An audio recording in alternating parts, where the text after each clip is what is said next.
નાની નાની બચત કરીને પોસ્ટની સ્કીમમાં રોકાણ કરતા હોય છે એ આશાએ કે મુસીબતના સમયે જરૂરિયાતના સમયમાં આ નાણાં તેમને કામમાં આવશે। પણ ઘણીવાર એજન્ટ પરનો આંધળો વિશ્વાસ પણ ભારે પડી જતો હોય છે। અમદાવાદમાં વધુ એક ફુલેકાબાજનો કૌભાંડીનો પર્દાફાશ થયો છે। આ ફુલેકાબાજનું નામ છે તેજસ શાહ। તેજસ શાહ પર પોસ્ટ વિભાગની માન્યતા પ્રાપ્ત એજન્ટ હોવાની ઓળખ આપીને રોકાણકારોની બચતના નાણાં ચાઉ કર્યાનો આરોપ લાગ્યો છે। શહેરની શાસ્ત્રીનગર પોસ્ટ ઓફિસમાં એક સાથે 14 જેટલા રોકાણકારોએ ₹3.97 કરોડ ગુમાવવાનો વારો આવ્યો છે। કૌભાંડમાં સામાન્ય નાગરિક જ નહીં, હાઉસિંગ બોર્ડના કર્મચારીઓ અને પૂર્વ અધિકારીઓ પણ પોતાની બચત ગુમાવી ચૂક્યા છે। કૌભાંડી તેજસ શાહ સામે રોકાણકારોનો આરોપ છે કે તેણે પાસબુક અને ચેકબુકમાં સહી કરાવીને પોસ્ટની યોજનામાં થયેલી બચતના નાણાં ઉપાડી લીધા અને પછી સંબંધીઓના ખાતામાં તે નાણાં જમા કરાવીને કરોડોનું ફુલેકું ફેરવ્યું। સમગ્ર કૌભાંડમાં એક પછી એક ફરિયાદી સામે આવી રહ્યા છે। માનવામાં આવી રહ્યું છે કે કૌભાંડનો આંક 40 કરોડને પાર પહોંચી શકે છે। એમને મને છે ને પાસબુકો મારી લીધી અને પછી છે ને મને કે કાલે આપું છું, આજે આપું છું, કાલે આપું છું, આજે આપું છું એવી કરીને બધા અંદરથી પૈસા રિડમ્શન કરી નાખ્યા, વિડ્રોલ કરી નાખ્યા, ટ્રાન્સફર જ કરી નાખ્યા, બીજાના અકાઉન્ટમાં જવા દીધા, માલાઓના અકાઉન્ટમાં પોતાના છોકરામાં જવા દીધા છે। પાસબુક કઈ આપી હતી તમને? પાસબુક મને કેવીપી મેં બનાવવા આપી હતી 8 લાખની, એ મને જુડતું આપી દીધી। પોસ્ટ ઓફિસમાં મને કીધું કે આ નકલી છે, આ બતાવતી નથી ચારે પાસબુક। એ 8 લાખ રૂપિયાની પાસબુક નકલી આપી દીધી મારા મમ્મી, મારી બેન, આ બધાના નામની। અને પછી મેં બધાથી અંદરથી સ્ટેટમેન્ટને બધું કઢાયું તો એ બધું વિડ્રોલ કરેલું છે। સાહેબ, અમારી જોડે છેતરપિંડી તેજસભાઈ શાહ સાથે એમના વાઇફ ગીરાબેન અને દર્શનાબેન સાથે હતા અને અમારું એફડી 22માં રિન્યુઅલ થઈ હતી। એ રિન્યુઅલ એમણે ના કરી અને પૈસા અમારા ફાધરના એકાઉન્ટમાંથી પણ એમણે ઉપાડી લીધા અને રોજ ધક્કા ખવડાવે કે ભાઈ તમને પાસબુક અમને નહોતા આપતા, તો કે પોસ્ટ ઓફિસમાંથી પાસબુક નથી આવતી એમ કરીને કમસે કમ અમને 6 મહિના સુધી લબડાયા અને પછી અમને એક બેલેન્સ સર્ટિફિકેટ આપ્યું, એ પણ અમને ખોટું આપ્યું છે, સહી સિક્કાવાળું। સમગ્ર મામલો ધ્યાને આવતા પોલીસે તપાસ શરૂ કરી હતી અને તેજસ શાહ સહિત 4 આરોપીઓની ધરપકડ કરી હતી, જેમાં તેજસ શાહ, નીરા શાહ, તેમનો પુત્ર અને દર્શના ભટ્ટ નામની મહિલાનો સમાવેશ થાય છે।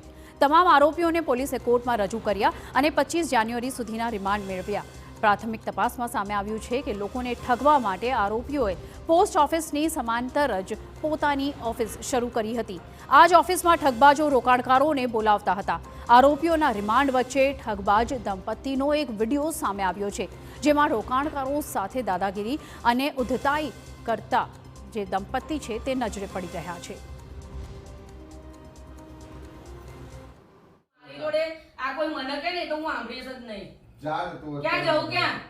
અરે એક મિનિટ બેન હું બેન તરીકે વાત કરું છું। એ બધાને આજ કે આ તો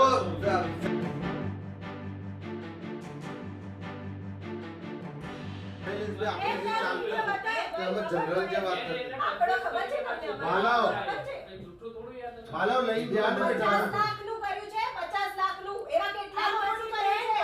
પછી તો હું કેવી રીતે શાંતિને બેસું? મારા 50 લાખ રૂપિયા એની પાસે નથી, પણ અંધારો આ તમે હાઉસિંગ બોર્ડમાં નોકરી કરે, અહીંયા આવીને જમા કરવા દીકરા રૂપિયા મોકલે, ભાઈ અહીંયા મૂકે। હું નહીં ધ્યાન આપતે, અમે લોકો નહીં ધ્યાન આપતે તો તું ઉપાડી નહીં લેતે ના। Monthly income scheme, term deposit, किसान विकास पत्र, national saving certificate, recurring deposit, fix deposit અને સિનિયર સિટીઝન સેવિંગ સ્કીમમાં તેઓએ જે રોકાણ કરેલું હતું તેની જે પાસબુકો એમને ઇસ્યુ કરવામાં આવેલી હતી તે પાસબુકો ખોટી હતી અને બીજા કોઈના નામે હતી। અમારી સમક્ષ 13 વત્તા જે આ મુખ્ય આપણા અરજદાર છે, કુલ 14 ભોગ બનનારના 3.97 લાખ રૂપિયાની તેઓએ છેતરપિંડી કરેલ છે અને આ લોકોએ એમના નામે પાસબુકો ઇસ્યુ કરી છે। કહેવાય છે કે એક હાથે તાળી ન વાગે। શક્યતા છે કે કૌભાંડમાં પોસ્ટ વિભાગના અધિકારીઓની પણ સાંઠગાંઠ હોય। પોસ્ટ વિભાગના અધિકારીઓની મિલીભગતથી જ કૌભાંડને અંજામ આપ્યાની શક્યતા સેવાઈ રહી છે। 3.97 લાખના કૌભાંડની તપાસ કરી રહેલી ઇકોનોમિક ઓફેન્સ વિંગને આશંકા છે કે આટલું મોટું કૌભાંડ પોસ્ટ વિભાગના અધિકારીઓની મિલીભગત સિવાય શક્ય નથી। એજન્ટો અને અધિકારીઓની મિલીભગતથી જ આ કૌભાંડ આચરવામાં આવ્યું હોઈ શકે છે। ભોગ બનનાર લોકો જ્યારે અગાઉ અહીં આ પોસ્ટ વિભાગમાં રજૂઆત કરવા માટે આવ્યા ત્યારે તેઓની રજૂઆતને પોસ્ટ વિભાગના અધિકારીઓ દ્વારા ગણકારવામાં આવી ન હતી. એટલું જ નહીં, પરંતુ જ્યારે આ સમગ્ર મામલો ઇકોનોમિક ઓફેન્સ વિંગ પાસે પહોંચ્યો અને ઇકોનોમિક ઓફેન્સ વિંગ દ્વારા આ સમગ્ર મામલે હકીકતો મેળવવાની કોશિશ કરવામાં આવી, રેકોર્ડ માંગવામાં આવ્યો, ત્યારે અધિકારીઓએ આ રેકોર્ડ આપવાની બિલકુલ ઇનકાર કરી દીધો હતો. આ જે પ્રકરણ છે તેને દબાવવાની કોશિશ પોસ્ટ વિભાગના અધિકારીઓ દ્વારા કરવામાં આવી રહી છે.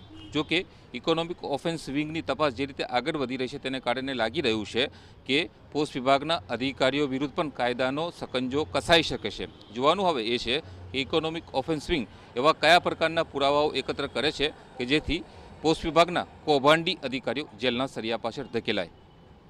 કેમેરામેન દીપક સેન અને વિવેક ઠાકોર સાથે યુનુસ ગાઝી, TV9 અમદાવાદ.